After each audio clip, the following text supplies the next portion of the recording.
Nasty winter weather arriving. Super radar at 11. Larry Kane, Deborah Knapp, Steve Levy, Joe Pellegrino, and Herb Clark. The Channel 10 News, live at 11.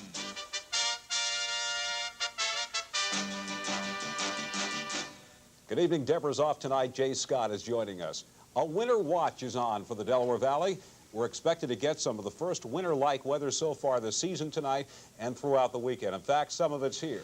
This is how it looks right now on City Avenue in Philadelphia. A mixture of sleet and rain coming down, making roads slick and driving hazardous in places. Terry Ruggles has the latest on our weather forecast tonight. Terry? Well, our travelers' advisories are out throughout the entire Delaware Valley for a condition that weathermen call overriding. You can see it here on the map, and what's happening is it's a sandwich effect. Cold air, then warm air, and then cold air. There's snow coming from the top layer, going through the warm air, and when it hits the cold air again, it's turning to slush and freezing rain before it hits the ground. It's happening on a scattered basis like springtime thunder showers, making treacherous driving all over the Delaware Valley. That's what's happening now. We're going to get hit again tomorrow with the same thing. I'll tell you more about it later in the broadcast. Jay? This Friday night was certainly a happy one for a lot of people, especially the children, because Jewish people the world over, Hanukkah, the Festival of Lights, began tonight at sundown. It is one of the most joyous holidays of the Jewish year, and for the Siegel family of Lansdowne, it's also a holiday of love, lots of love. Linda Wright Avery joined the celebration. There would have been one Hanukkah candle for each child, with one to spare, if Marcia and Lou Siegel had called their family complete with their 7 biological children. But they adopted 12 more, for a happy total of 19, and a Hanukkah like you've never seen. Kids are so loving, and there's so much love that we have to give, that why not share it in the best way we know how? And on a temporary basis, it just wasn't enough. We had to adopt just to make it complete. We adopted 2 sets of siblings.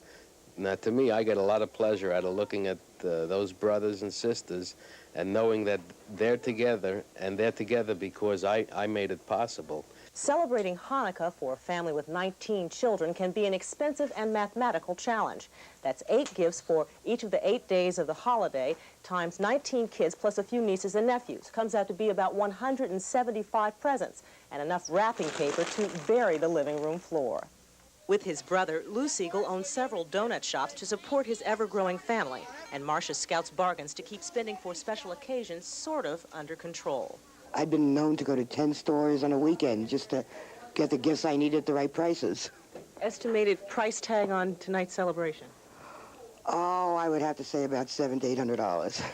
The Siegel kids have one thing in common. They all seem happy, including 13-year-old Travis, who's blind but can identify his siblings by the way they breathe and knows what's best about belonging to the Siegel clan. I don't know, just the sheer joy of having a family, I guess. Because before I was in foster homes and everything. And now you feel like you belong? Yeah.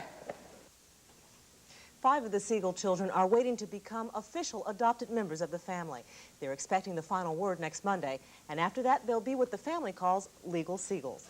And by the way, Larry, the Siegel family wishes you and Jay and everybody a very happy Hanukkah. Thank you, Linda. Thank you. And when Jay and I return tonight on Live at 11, a Health Watch report. AIDS, 4 letters that mean trouble. A rare disease of the immune system is now spreading to all sectors of the population. And on the consumer front, Herb Denenberg is supercharged tonight with some juicy information to save and savor your car battery. And it is not a dog's world in Philadelphia. Stray dogs are growing and controversial problem. A visit with the dog catcher later in Live at 11.